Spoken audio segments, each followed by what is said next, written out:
भाइयों चाँद नज़र आ गया है, रमज़ान का चाँद नज़र आ गया है, आप देख सकते हैं। रमज़ान का चाँद नज़र आ गया है, सब लोग देख रहे हैं। रावंदापुर की बड़ी मस्जिद है।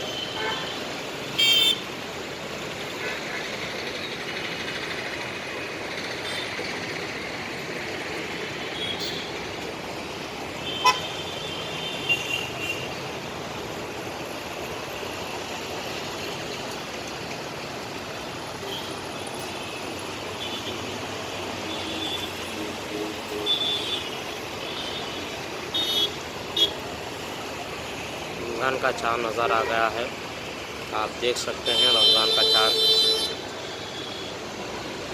ये बड़ी मस्जिद रावंदापुर की शाही जामा मस्जिद है।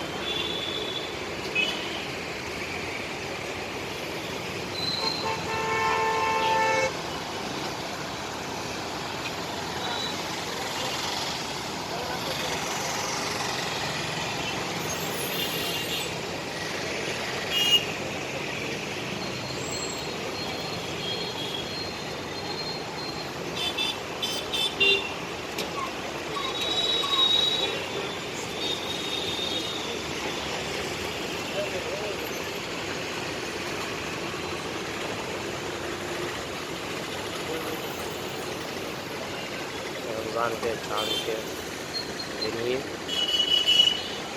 लाइटिंग लगा दी गई है। देखो भाइयों देख रहे हैं सब रमज़ान का चाँद रिकॉर्ड कर रहे हैं।